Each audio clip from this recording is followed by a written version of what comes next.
session, we're going to begin with the build and brainstorm. So hopefully we're going to do some little storytelling icebreakers, and I'm hoping for some active participation in the chat box to maybe wake you up a bit, keep you involved. We're going to talk about the benefits of storytelling, the secrets of selecting a good story, the top 10 storytellers tips. And then we're going to analyze and assess, and we're going to talk about the stories and multiple intelligences, my bad storytelling taxonomy, practical bad storytelling examples from my own first children's book called Ogadad Papa Ogro. And then we're going to discuss and dramatize, and hopefully there won't be too much drama going on by the end of the talk as we reach our conclusions and our Q&A session. So to begin with, I'd like you to just type in the chat box, what's your name? Okay, so, oh, thank you. Oh, Corinne, oh, wonderful. Wow, I met her last week, I believe, at or maybe it's some more people. Okay, so now here we have your name in emojis. So you probably don't have access to an emoji keyboard, and obviously you already know my name, but this would be an example. You would guess, you would look at the emoji for L or U if you're working with phonics, and then we have the or the U, the C, the K, and the Y, yeah. Okay, so you can just have that as a little nice icebreaker in the classroom. And then another alternative to this is to create a kind of emoji about the meaning of your name. So I don't know if anyone can guess here the meaning of my name, Lucy. Okay, any guesses here? I'm not sure.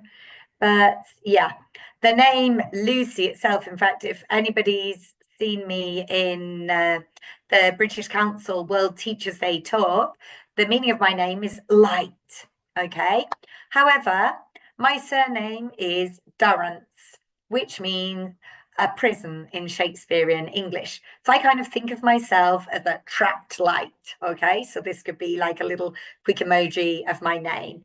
And just a quick recap of that session, if I managed to get onto the next slide. Oh, okay. This is where I get my emojis from. Okay, this is a link that you could use, but you can use anything. There are lots of different pages for emojis. So if you want to go back to the World's Teachers' Day presentation I gave in the British Council, which was my debut with bad storytelling, you can click on this link here. And the following video was actually Mo, our host today. So that's how I met him. And so my name, obviously, Lucy in the Sky with Diamonds. I think most of you would know that famous Beatles song. The name Lucy means light. When I was younger, my uncle gave me a key ring, and it said that I sparkle like champagne. Okay, my surname is Durance, which is actually a French river. However, as I just said, in Shakespearean English, this means, oh, Durance vile. And so it's like I consider myself to be a trapped light. Okay, but fortunately, I don't know about in your countries, but in England, when you marry someone, you take on your husband's surname. In Spain, they don't actually take on that tradition. They become double-barreled surnames when the children are born. So, but however, my husband's surname is Segura, and it's actually a Spanish river, which in English means shore.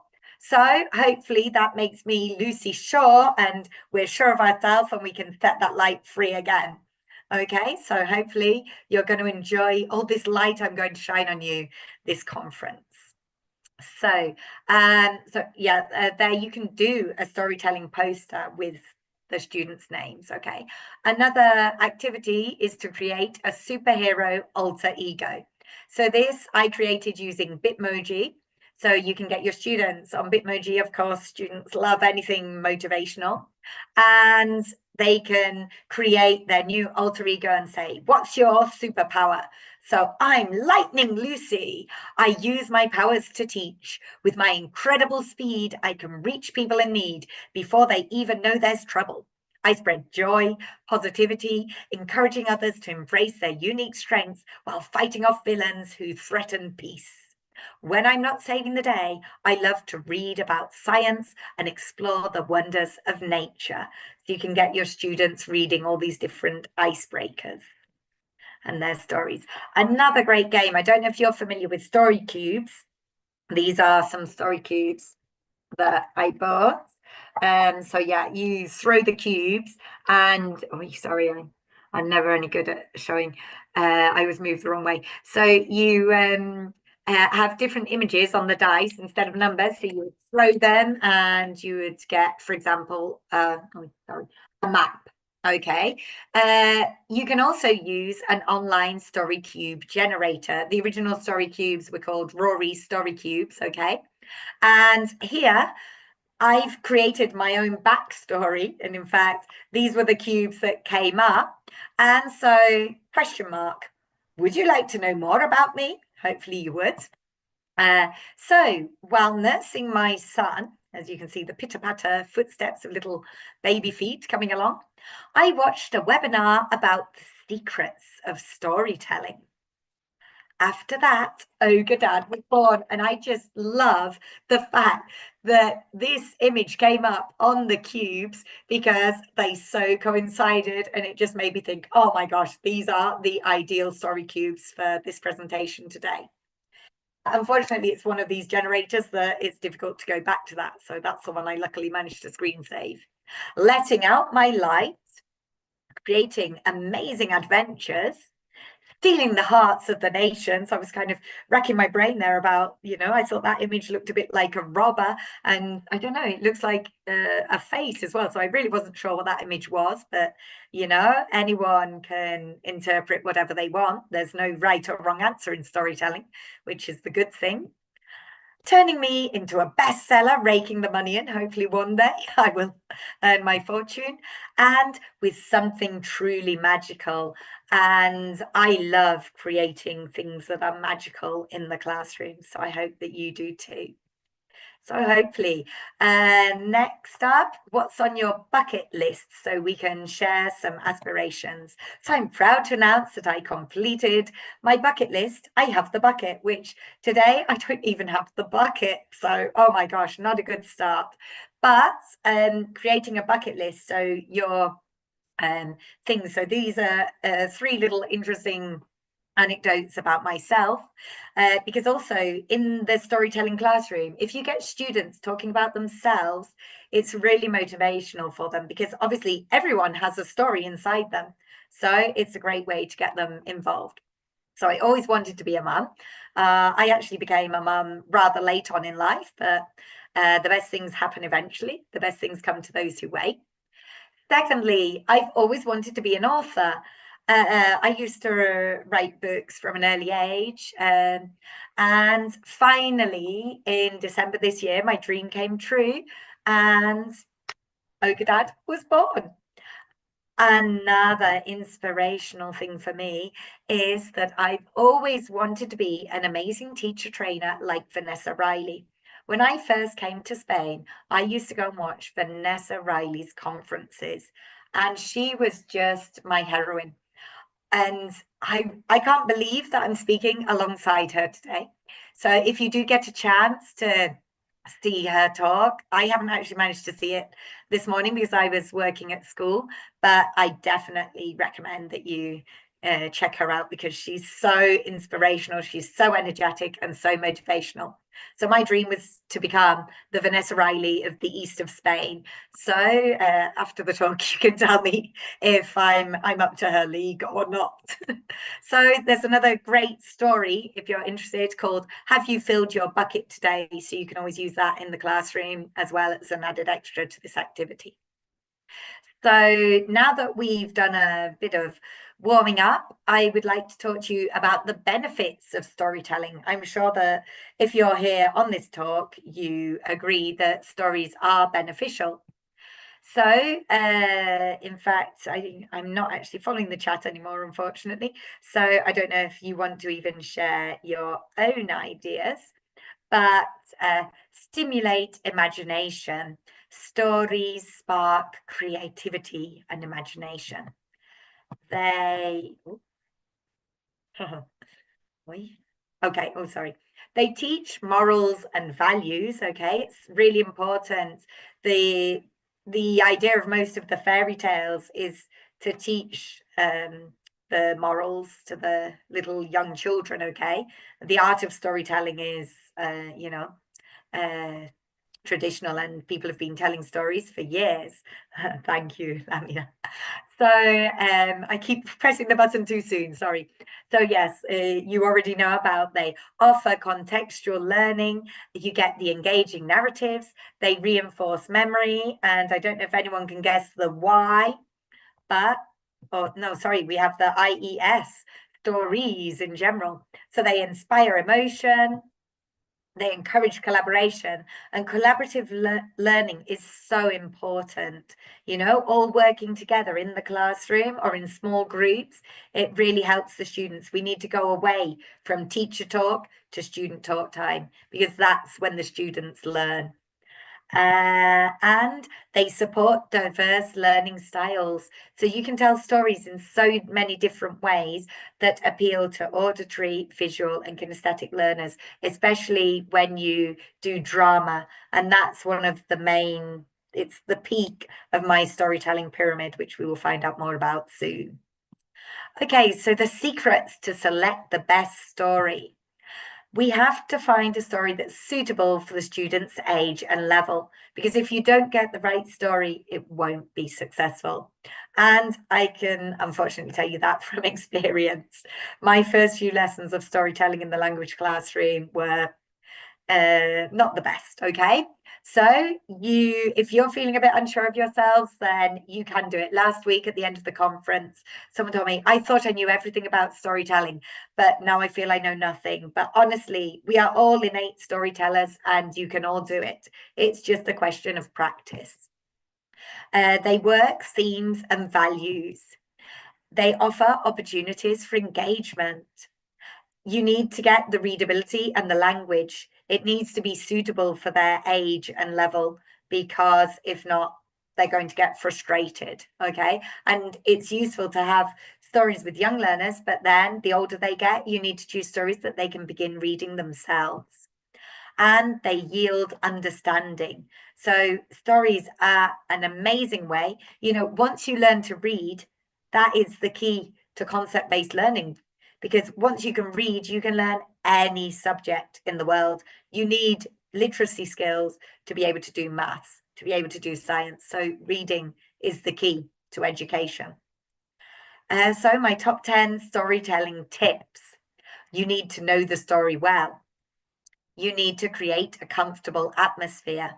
I begin with a song. I'm a terrible singer, but I always get them sitting down and I go, everybody come to me, come to me, come to me.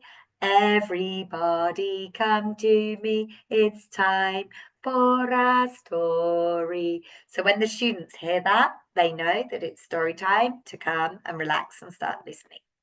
You need to engage the audience, because obviously if you just read once upon a time, they're not going to be engaged. But you incorporate gestures, movement, use expressive voices. It's not the same just going once upon a time as once upon a time. Okay, you need to pace your delivery. You can't just speed it up, which hopefully I won't do like I did last week and speed up. I need to pace my delivery, and hopefully we won't be pacing and speeding up the end of the talk to get through everything I want to tell you, because I want to share so much. It's quite difficult, but it's a good idea to pace things so that everyone can keep up. You need to encourage participation, use visual aids. Visual aids are really helpful for the students.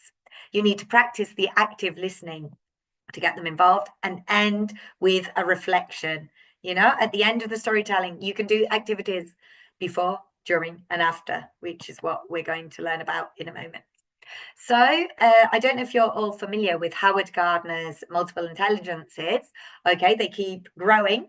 But we have the linguistic intelligence, which is working on spoken, written, and language skills in general, logical, mathematical intelligence. And by the way, take a screenshot now, put it on your phones or wherever you are, because in a moment I'm going to be testing you on this. So we're going to do some learning by doing, and you have to practice things, okay? So the best way I find to learn is by taking action. Okay, so well done, Corinne. Okay, so we have our logical mathematical intelligence, our spatial intelligence, which is art basically, but the capacity to think in images, to visualize, the musical intelligence, the appreciation of musical patterns, performance, composition, body, kinesthetically intelligence, using the body to create, which is basically drama, any drama activity. So I'm giving you a clue there for in a moment when I'm going to be testing you. Interpersonal is understanding others, so do I, Corinne. And intrapersonal, understanding oneself, okay? Intra, yourself, the internal, and inter, external, with everyone. Naturalistic intelligence, the exploration of the natural world and science. And existential intelligence, the contemplation of human existence itself, okay? Which was an added extra by Mr. Gardner. Okay, so we have now for the Bloom's taxonomy, which we have remember, understand, apply, analyze, evaluate, and create. And Lucy Durance's bad taxonomy for storytelling. So it's a pyramid, which is great as our host is Egyptian. So we build the foundation. So that's why build is at the bottom of our pyramid, because if you don't have a strong structure at the bottom, then everything's just going to collapse and fall. So we build and we brainstorm, because brainstorming is a great way to build and strengthen your vocabulary. You analyze and you assess. So we're kind of, respecting Bloom as well and his evaluating, and we're getting it in a bit earlier, because you can also assess. Assessment can be, before the learning. You can do formative assessments, summative assessments, and assessment should be all the time. You can assess all the time throughout your learning. And then we're discussing and dramatizing. So here is a matrix of my bad storytelling, because it's for before, after, and during, hence the bad.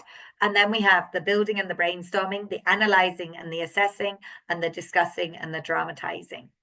So here are the different activities. I'm not going to mention them now, because we're now going to go into them in great detail. So build and brainstorm. One of the first activities you can do is a cover illustration. So I tell you, Ogre Dad, for example, and you have to draw a picture without looking at the image.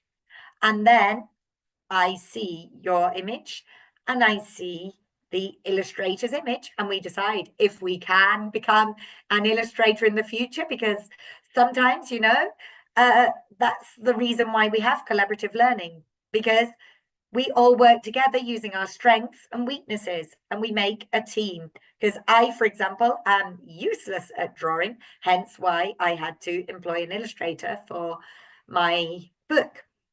But so you can compare and contrast the idea. Okay, so I forgot to ask again. So that would be working on spatial intelligence, because you're working on your artistic skills, okay? However, you're also using your linguistic skills. Nothing is set in stone. I've chosen kind of one main intelligence for all of these, but you can guess. So for the next one, start guessing now, because I always forget to press the button. So I want you to start participating. That was the warm-up, the icebreaker. And now we have build and brainstorm vocabulary. So if you want to start typing in the chat box which intelligence this could be, then type away. So spookabulary is something I discovered recently, recommended by another teacher. And it's an online app. It's free to use. And you just access, this is the page you access. You type in a word list. It's a minimum of 3. The link is here at the top, okay? If you take a screenshot, it's www.spookabulary.com and then Yeah, okay. But if you Google spookabulary, you will find it. Okay. And you type in the different words. And once you get the words, you can add as many as you want. So the app itself then offers different definitions related to your words, and then it allows you to publish. And this is, for example, the link to the word list that I created. So you would then share that link with your students for independent learning. So you could even, if you have younger learners, you can get them to do it at home for homework. And now here we have a screenshot of the 6 different games that are offered. Okay, we have a speak and spell challenge, out of order, a bubble bounce, scrambled words, a Zen typing garden, and the Wordle shuffle. So I've taken screenshots of all of these in detail.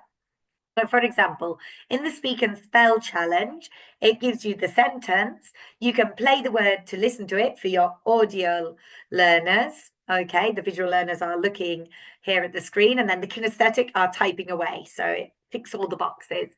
So Jack learned to ride his new, and so here it says the bike. Okay, and then you would type in the word. Okay, to get it. The out of order, you have you have to guess. So you have to drag and drop and you get ball. Okay. Then scrambled words. So you get the words from the box out of order and then you drag them to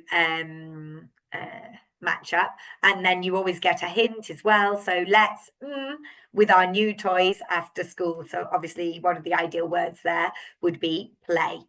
The following game is a bubble drop. So the little things here, unfortunately, you can't obviously see this on the screen, but the little bubbles are moving. It's actually really fast paced. And so for my son who's 6, I tried and tested with him, and it's kind of difficult for them, but yeah, sorry.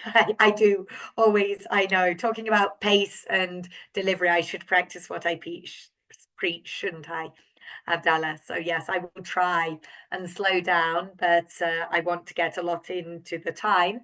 But we can re-watch anything on replay, and anything you miss, you can DM me or whatever you need, okay? So yes, the bubble drops and you have to drag and drop the words.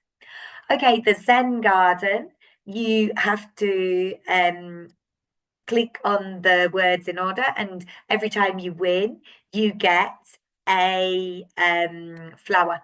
Okay, someone is asking what BAD stands for. The BAD is for before, after, and during, but it's also a double base thing with my pyramid, which is the build and brainstorm, the analyze and assess, and the discuss and dramatize. Okay.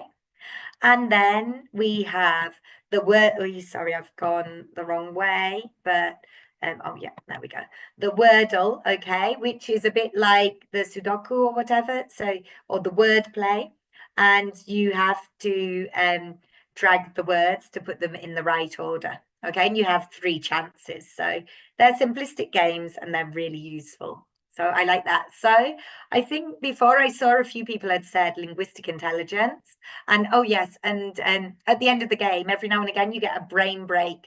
Brain breaks are really useful in the classroom. Okay. And here you have different games that the students can play with, okay, just for fun. Okay, and they win gems and diamonds and rubies. Okay, so linguistic intelligence. Okay. And here we have, oh yes, okay, yeah, the idea of bad is kind of the play on words that they are bad, but really they are too good to be true. Okay. So it's a bad way to be good. And actually, slang, they say, hey, I'm bad. You know, Michael Jackson, do you remember his I'm bad, I'm bad? You know, I'm really bad. Okay. So building and brainstorming, we have the cover description mind map. Okay, so you show them the cover and they have to brainstorm different words related to the story. Okay. So sorry, I forgot to ask again, but it could be spatial intelligence. Again, linguistic intelligence would also tick boxes there. Okay. Then we have the Give Me Five poster. So you can either draw a hand or they draw their own hand, and then they have to think of 5 different questions related to the cover. So, for example, we look at the cover and is the story about an ogre and a child? Is Ogre Dad kind or horrible? So they can come up with their own questions. Is Ogre Dad really an ogre? Is Ogre Dad scary? Will the story have a happy ending? Okay, so they can think of their own questions and then they have to read and they can test each other at the end of the story. Okay. Oh, gosh. Okay, so another activity would be storytelling slime. So you can either use slime that you can buy, you can make the slime yourself, or you can use jelly. And then inside you can either put realia objects, or you can use a plastic bag, a tiny plastic sealable bag, and put different words or vocabulary. Okay, and of course, for the tactile learners, that is really motivational. So that would be bodily kinesthetic. Let's get messy. Okay. Then we have the Ogre Dad phonics. So here we have the phonics box, okay? And it's just a cereal box. And then we would feed him the different words like the, ick, oi, magic air makes the I sound like an E. So bike. And then we would feed Ogre Dad bike. Okay. And then you go on with the different words. Ball is actually a trick one, which is but all, because yeah, we spell it. English is just wonderful in that sense. Yeah, I never realized how difficult it was until I became a phonics teacher. Bricks, so that's a simple one, but bricks, okay. And then train with the A, what did you say sound in the middle there, okay. Then we have the feelings chart to assess how the students feel. Okay, I tried to use, these are actually inside the book you can scan. There's an app that you can scan and download some of these activities. And then if not, you can follow me on Instagram for more inspiration. So we have, I feel happy, I feel hopeful, I feel sad, I feel elated. So I tried to use words that weren't common. And it's amazing, even 4-year-olds can pick up. I taught them Snow White last year, and I taught them, I'm angry, but then I taught, I'm furious, I'm enraged. And so they learn all this different vocabulary. Okay, so you need to start looking for the synonyms even from early ages. Okay, yeah, you'll see all my details at the end with the Instagram and everything, but it's at Lucy Durance Books. Okay, here you have this would be interpersonal, okay, intrapersonal, working on their own, on themselves. Another activity for after storytelling would be the go away spray. Okay, so we've got Ogre Dad and we want to chase him away. Okay, so we spray him and then that's it. And I don't know if you're familiar with the super simple songs. Go away, big bad monster, go away. So this would be part of the songs that you can sing. And I've just realized that we've got to the after storytelling. So I kind of feel that we've skipped part of the presentation with before, but we'll work that out at the end if I've skipped some of the activities. Okay, so we would send him away. And then another one for after storytelling, so for the analyzing and assessing, would be to write a sequel. So we have, for example, the ogre mum or ogre gran, ogre grandpa, ogre brother, ogre sister, ogre teacher. Okay, different activities. So again, linguistic intelligence. Okay, and then another activity you can do is tickle time. So for discussing, dramatizing. So we can, for example, say, how could we make a tickle stick? What could we use? And if anyone's interested, I'm running a competition. So if you send your tickle sticks into my Instagram webpage, you can win a copy of my book. Okay. So that would be bodily kinesthetic, of course. that we're practicing there. Discussing, type in now what do you think the toy discussion would be, which intelligence would be working there. So we have a discussion about the favorite toys, favorite games, and perhaps the students could even invent a new game to play with all the family, playing memory, snap, double. They are amazing games for the classroom. Okay. So this, I actually put naturalistic intelligence. I mean, it's not exactly nature, but it's the world around you. Okay, so toys for a young child forms part of the world around them. So I kind of think that that would come under naturalistic intelligence. Okay, I've just done it again, and I'm not sure if I'm on the right page here, but yeah, discussing and dramatizing. There's an amazing guy that I just discovered recently on Instagram called MC Grammar, and he does storytelling raps. And obviously, especially for upper primary teenage students, a rap retell of a story is amazing. 1 year as well, even with my 4-year-olds, it was Jazz Day. So I don't know if you're familiar with Carolyn Graham's jazz chants, but I wrote a jazz chant, and I got the students, and we did a collaboration with the music teacher at school, and we created a jazz song. Okay, so all different types of music, ideal and storytelling, and the fact that normally stories are rhyming lend well for music. Okay, so I don't know which intelligence this would be, but it should be an easy one to guess, because of course it's musical intelligence. Okay, which I don't know why it's clicked too quick and I've missed out the fact that it was musical intelligence, but okay. Another one for now during storytelling, we have the build and brainstorm. So we have the feelings peekaboo. Okay, I don't know if you're familiar with Molly Wright, but she's a 6-year-old girl, or I can't remember exactly how old, but she explains the importance of playing a game of peekaboo. And play with young learners is so important.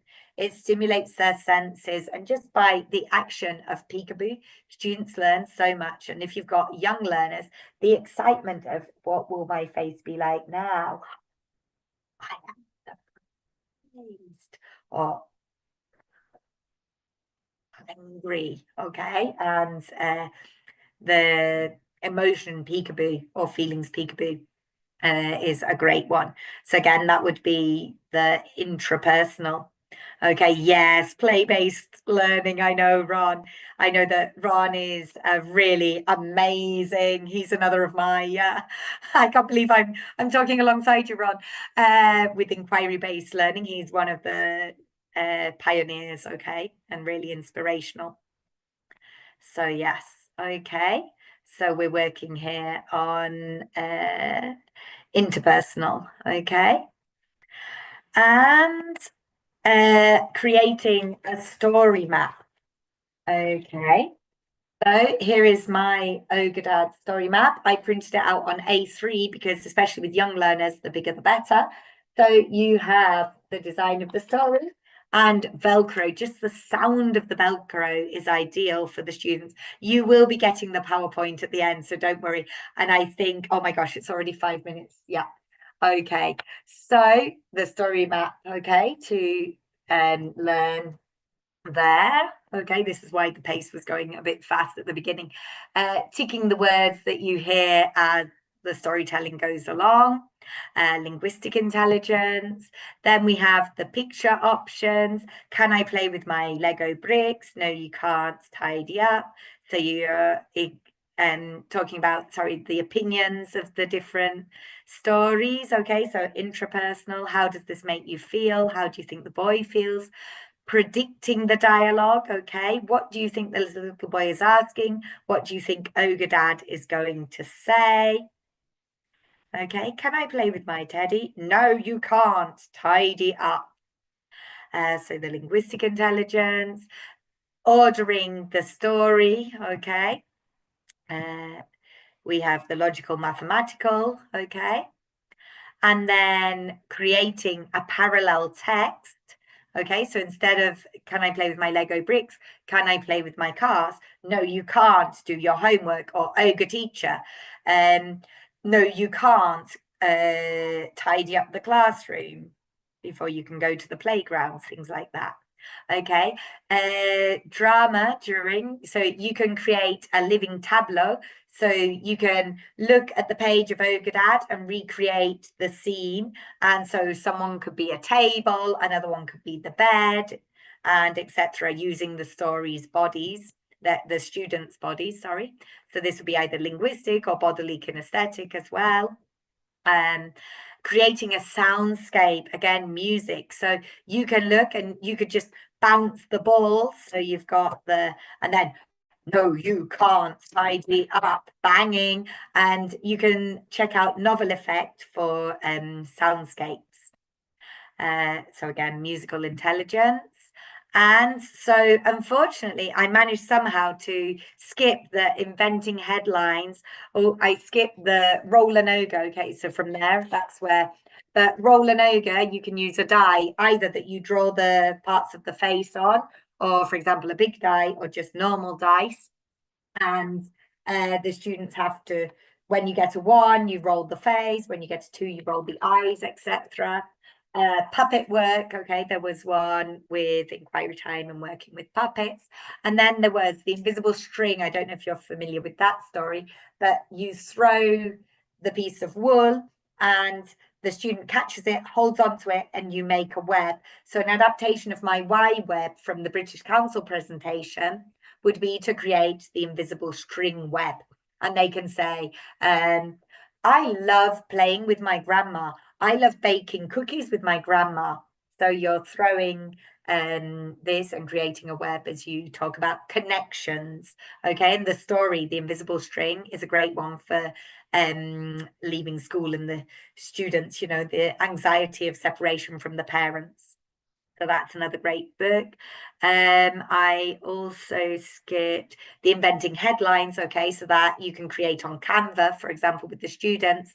They create inquiry time was looking into ogres and looking into family life and creating discussions. Okay, puppet presentation. So here as well, we have my Ogre Dad sock puppets, okay, which is really easy to make. If I can make it, anyone can make it. Okay, so those are the ones that I somehow managed to skip those activities. So if you would like to just drop in the chat box your favorite activities of all the ones I just mentioned now, and then we can go to the Q&A. Okay. And yeah, time flies when you're having fun because I thought the other day when I was timing myself, it was like really slow. Yeah, the invisible string activity is beautiful. I love that activity too. So yes, so I don't know if we have any questions.